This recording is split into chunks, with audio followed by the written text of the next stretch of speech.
Bienvenue à tous. Notre thème de prière est la consolation de Dieu. Quand je marche dans la vallée de l'ombre de la mort, je ne crains aucun mal, car tu es avec moi. Ta houlette et ton bâton me rassurent. Psaume 23, verset 4.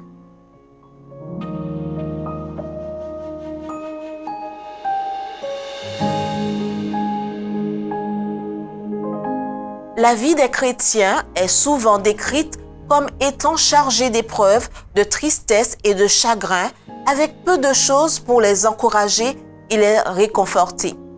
Et l'impression est trop souvent donnée que s'ils abandonnaient leur foi et leurs efforts pour la vie éternelle, la scène serait changée en plaisir et en bonheur. Mais j'ai été amenée à comparer la vie du pécheur à celle du juste. Les pécheurs n'ont pas le désir de plaire à Dieu. Ils ne peuvent donc pas avoir le sentiment agréable de son approbation. Ils ne jouissent pas sans inquiétude de leur état de péché et des plaisirs du monde. Ils ressentent profondément les maux de cette vie mortelle. Oh oui, parfois, ils sont terriblement troublés. Ils craignent Dieu, mais ne l'aiment pas. Les pécheurs sont-ils exempts de déception, de perplexité, de perte terrestre, de pauvreté et de détresse? Oh non! À cet égard, ils ne sont pas plus en sécurité que les justes. Ils souffrent souvent de maladies prolongées, mais ils n'ont pas de bras forts et puissants sur lesquels s'appuyer, pas de grâce fortifiante, d'une puissance supérieure pour les soutenir.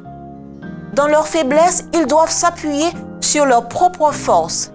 Ils ne peuvent attendre avec plaisir le matin de la résurrection, car ils n'ont pas l'espoir réconfortant d'avoir alors une part avec les bienheureux. Ils n'obtiennent aucune consolation en se projetant dans l'avenir. Une incertitude effrayante les tourmente et ainsi ils ferment les yeux dans la mort. C'est la fin de la vie de plaisir vain des pauvres pécheurs. Les chrétiens sont soumis à la maladie, aux déceptions, à la pauvreté, à l'opprobre et à la détresse. Pourtant, au milieu de tout cela, ils aiment Dieu. Ils aiment faire sa volonté et rien n'est plus précieux que son approbation. Dans les conflits, les épreuves et les scènes changeantes de cette vie, ils savent qu'il y a quelqu'un qui comprend tout, quelqu'un qui prête une oreille attentive aux cris de ceux qui souffrent et qui sont dans la détresse. Quelqu'un qui peut compatir à toutes les peines et apaiser l'angoisse la plus vive de tous les cœurs. Il a invité ceux qui sont dans la peine à venir à lui et à trouver le repos. Au milieu de toute leur affliction, les chrétiens ont une forte consolation. Et s'ils souffrent d'une maladie persistante et pénible, avant de fermer les yeux dans la mort, ils peuvent tout supporter avec joie, car ils sont en communion avec leur Rédempteur. Exercez constamment la foi. Ayez confiance en Dieu, quels que soient vos sentiments. Quiconque parmi vous craint l'Éternel, qu'il écoute la voix de son serviteur. Quiconque marche dans l'obscurité et manque de lumière, qu'il se confie dans le nom de l'Éternel et qu'il s'appuie sur son Dieu. Qu'ils disent avec le psalmiste, « Quand je marche dans la vallée dans l'ombre de la mort, je ne crains aucun mal, car tu es avec moi. Ta houlette et ton bâton me rassurent. Tu dresses devant moi une table en face et en présence de mes ennemis.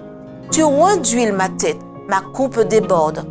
Oui, le bonheur et la grâce m'accompagneront tous les jours de ma vie, et j'habiterai dans la maison de l'Éternel jusqu'à la fin de mes jours. »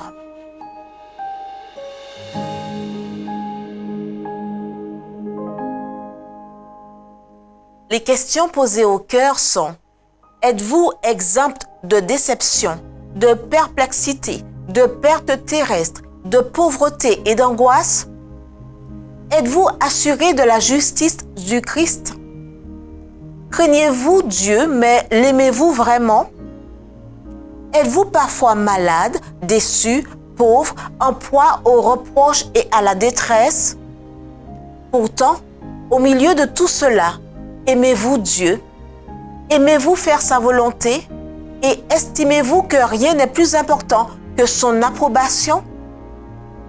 Dans les scènes changeantes de votre vie, savez-vous qu'il y a un qui comprend tout? Un qui prête l'oreille aux cris des affligés et des angoissés? Un qui peut compatir à toutes les peines et apaiser les plus vives angoisses de votre cœur? Rappelez-vous que l'exercice constant de la foi et de la confiance en Dieu vous permet de dire avec le psalmiste: « Quand je marche dans la vallée de l'ombre de la mort, je ne crains aucun mal, car tu es avec moi. Ta houlette et ton bâton me rassurent. »